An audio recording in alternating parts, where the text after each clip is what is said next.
Hi everyone. So today we are talking about solving equations that involve absolute value. And I'm honestly not sure if you've seen this concept before or not. I don't know if it's still covered at the junior high level, so I'll take just a quick minute and explain it. Um, Absolute value is simply a number's distance from zero. Okay. Um, and so if you're thinking about it on a number line, for example, the number 3 and the number -3 would both be the same distance away from 0. They'd both be 3 spaces away from 0.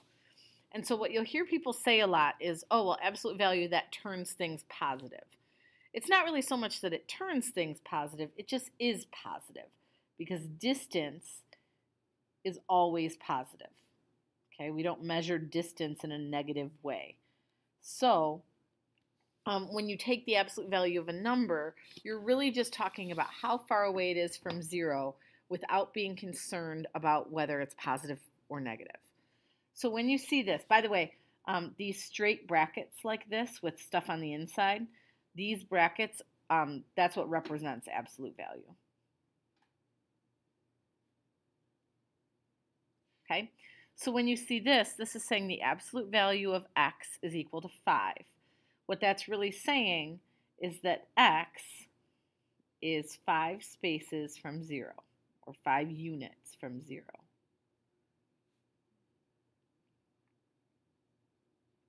Okay?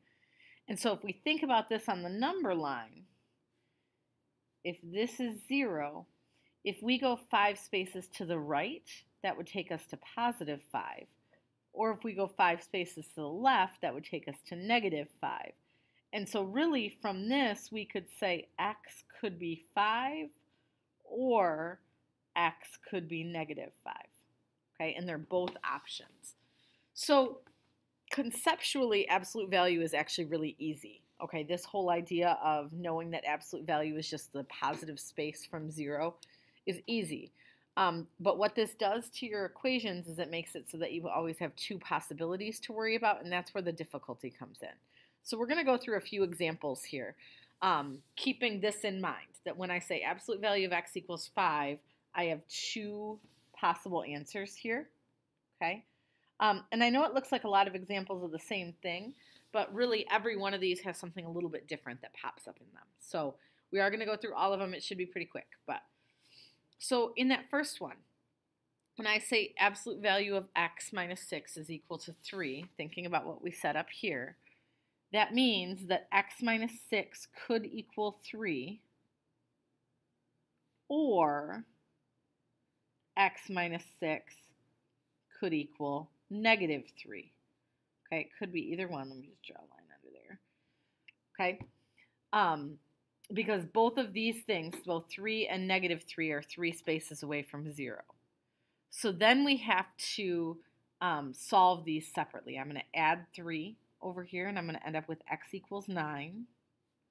Or if I add 6 over here to that negative 3, I'm going to get x equals positive 3. And these are both valid options. Okay? Because if I plug 9 in for x, 9 minus 6 is 3, and then the absolute value of 3 is 3. Or if I plug 3 in for x, 3 minus 6 would give me negative 3, and the absolute value of negative 3 is equal to 3. So you do have to have both answers there, and you can't just solve it and then slap a plus or minus on it at the end. You have to set it up as two separate equations and then solve it separately. Okay? So why don't you pause the video and try setting up that next one. Should look something like this. 2x minus 1 equals 4, or 2x minus 1 equals negative 4. Okay, so then add 1 to both sides. I end up with 2x equals 5. And then divide by the 2, and I get x equals 2.5, or 5 halves would be fine too. Or over here, add 1 to both sides. I get 2x equals negative 3. Divide by 2, x equals negative 1.5. And so for full credit, you would have to have both of those possibilities written down here. Okay, So now when I look at this next one, all right, and you have to be careful here. You have to make sure you're still thinking and not just falling into like a robotic pattern. Absolute value of 4x is equal to negative 6. What has an absolute value of negative 6? Nothing does, because absolute value is always positive, right? Absolute value, these brackets turn everything into a positive number. Okay, it's impossible to have an absolute value that's equal to a negative. Okay, this one here is impossible, no solution.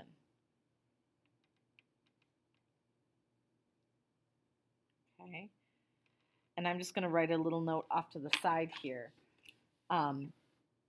You can never have the absolute value of anything equal to a negative number. Okay, you can never have absolute value brackets equal a negative number. That will always be a no solution situation. Okay, I hope that crazy notation makes sense. But this right here, these are just absolute value brackets. So you can't ever have absolute value of anything equal to a negative number. The negative is the important part there. Okay? But remember, you can't make that call until you've got the absolute value brackets isolated. And so you're going to see what I'm talking about there in that next one. And maybe not so much because that's not negative to begin with. But on this one, we've got these brackets here, right, with a +2 on the outside. So before we split and write our two separate equations, or before we make a decision about whether or not this is possible, I need to subtract the 2 from each side. I need to do this. Absolute value of negative 3x plus 5 equals 8. Okay, subtract the 2 from either side. And then I can make this negative 3x plus 5 equals positive 8, or negative 3x plus 5 equals negative 8. All right, and let's solve them both. So on this one, I would subtract the 5. Okay, and so that gives me negative 3x equals 3. Divide by the negative 3, and I end up at x equals negative 1. Or subtract the 5 here, I get negative 13. Divide by the negative 3, and I get positive, let's see, I'm going to go with a decimal here. Well, as a fraction, it would just be 13 over 3, which would be fine.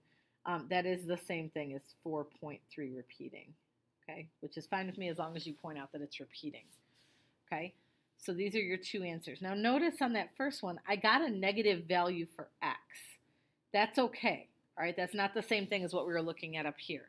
You can get negative values for x because you're putting x inside the absolute value brackets here, okay? You can put negative numbers into absolute value. You just can't have absolute value equal to a negative number because like we said up above, absolute value is always positive. Okay, so let's take a look at that last one. Remember, we have to start by clearing anything out that's in front or next to the brackets. So like this negative 5 here and this +7 here, we have to get rid of those first, okay? So I would start, and I'm just going to darken my brackets here so I don't lose track of them. Sometimes they tend to blend in. I'm going to start by subtracting the 7 from each side.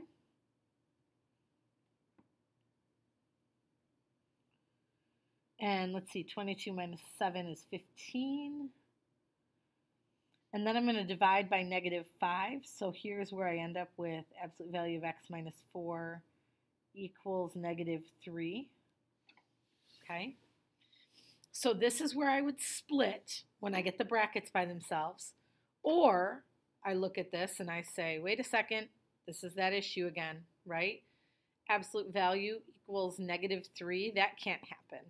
Okay, so this would be no solution, not possible. Okay. Okay, that's really it for this lesson. I do believe that this lesson also includes graphs of absolute value, but that's going to be done in a separate video. So this would get you through all of the equation solving stuff. Just remember to be on the lookout for A, having two answers for these, or having no solution. Okay, these are always going to work out to either have two solutions or no solution. Okay, and just make sure you know the difference. All right, that's really it.